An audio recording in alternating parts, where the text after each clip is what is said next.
Hello friend, नमस्कार, जोहार, जय मसीह की।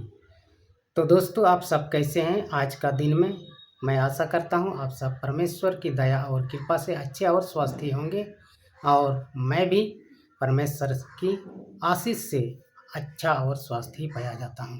तो दोस्तों, मसीदा यूट्यूब चैनल में आप सबों का तहे दिल से स्वागत करता हूं और आज का सब्जेक्ट है, हम लोग आज नया नियम से पढ़ेंगे मत्ती रचित सुसमाचार और 19 अध्याय का 1 से 12 पद तक पढ़ेंगे।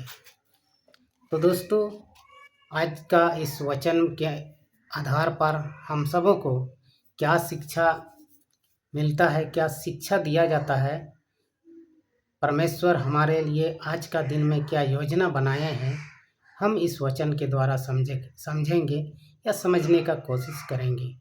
तो दोस्तों, चलिए हम लोग बिना देर किए हुए बाइबल पढ़ने के लिए स्टार्ट करता हूं। आप लोग भी अगर पढ़ना चाहते हैं तो मत्ती रचित सुसमाचार 19 अध्याय का 1 से 12 पद तक पढ़ें और हमारे परमेश्वर पिता इस वचन के माध्यम से हमें क्या शिक्षा देने का प्रयास कर रहे हैं, हम उन शिक्षाओं को ग्रहण करने का कोशिश करेंगे और मैं भी इस वचन के द्वारा क्या बोला गया है उसको समझाने का कोशिश करूँगा।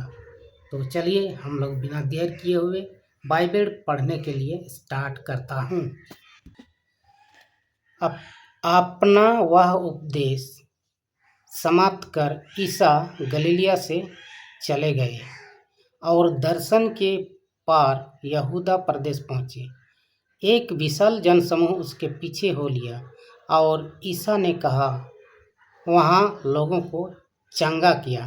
फरीसी ईसा के पास आए और उसकी परीक्षा लेते हुए उन्होंने यह प्रश्न किया, क्या किसी भी कारण से अपनी पत्नी का परित्याग करना उचित है? ईसा ने उत्तर दिया, क्या तुम लोगों ने यह नहीं पढ़ा कि सृष्टिकर्ता ने प्रारंभ ही से उन्हें नर नारी बनाया और कहा कि इस कारण पुरुष अपने भला माता पिता को छोड़ेगा और अपनी पत्नी के साथ रहेगा और वे दोनों एक शरीर हो जाएंगे।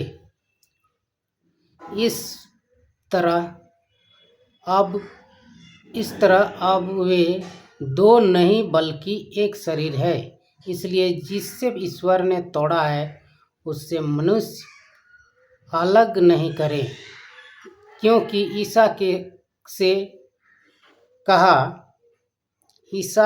से कहा तब मूसा ने पत्नी का परित्याग करते समय त्यागपत्र देने का आदेश क्यों दिया? ईसा ने उत्तर दिया, मूसा ने तुम्हारे हृदय की कठोरता के कारण ही तुम्हें बच्चे से त्यागपत्र देने का आदेश क्यों दिया?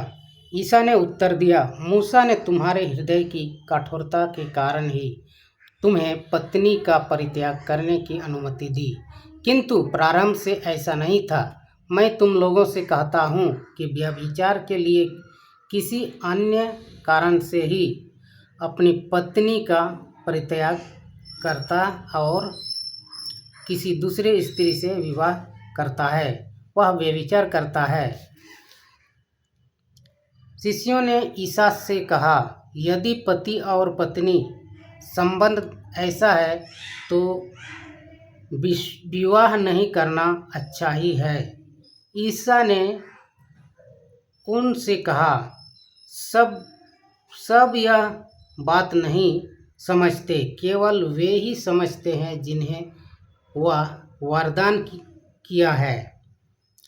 क्योंकि कुछ लोग माता के गर्भ से नपुंसकता अथवा उत्पन्न हुए हैं। कुछ लोगों को मनुष्यों ने नपुंसक बना दिया है और कुछ लोगों ने धर्मराज के नियम अपने को नपुंसक बना दिया है। जो समझ सकता है वह समझ ले। आमीन। तो दोस्तों, अभी हम लोग ने पढ़ा मत्ती रचित सुसमाचार को, और जिसमें परमेश्वर पिता स्वयं खुद बोले हैं, उसी को हम लोग ने पढ़ा। तो विवाह के लिए क्या कहा? अपना वह उपदेश समाप्त कर ईसा अपने कहाँ चला गया? गलीलिया से चले गए और जबरन यरदन के पार यहूदिया प्रदेश पहुँचे। यीशु मसीह यरदन के पार यहूदा देश गए और उसके पीछे जो है बहुत सारे भीड़ जमा होने लगा। तो परमेश्वर पिता ने क्या किया? परमेश्वर पिता ने उन जनसमूह उनके पीछे हो लिए। ईसा ने वहाँ लोगों की चंगा किया। क्या किया? बहुत लोगों को यीशु मसीह ने चंगा किया। प्रार्थना किया उनके लिए, वो चंगे हो गए, भले हो गए, अच्छे हो गए। जिसका भी कोई तकलीफ था सब चंगा किया गया। फरीसी ईसा के नंगे पांव आए। तो फरीसी जो लोग होते हैं वो यीशु मसीह के पास आते हैं तो नंगा पैर आते हैं। तो उसी समय प्रभु यीशु मसीह भी समझ गए कि क्या हुआ। तो दोस्तों, आज का इस पाठ में हम लोगों ने पढ़ा विवाह का बंधन के बारे में। तो विवाह करना कोई पाप नहीं है, विवाह सभी को करना चाहिए और विवाहित जीवन को अच्छे से बिताना ही सही विवाह कहा जाता है। तो दोस्तों, आज का इस विषय में, इस वीडियो में हमने बहुत सारी चर्चाएं भी की हैं। जिसको अच्छा लगे चैनल को सब्सक्राइब करें। यह विषय हमारे परमेश्वर ने हमारे जीवन के लिए दिया है और हम लोग इस वचन के अनुसार चलने का कोशिश करें, क्योंकि दोस्तों आजकल के ज़माने में हमारे भारत देश में ईसाइयों को बहुत सारे प्रताड़ित किया जाता है, उसको मारा पीटा जा रहा है। तो आज का वीडियो में इतना ही। फिर मिलते हैं नेक्स्ट वीडियो में। तब तक के लिए नमस्कार। जय मसीह की।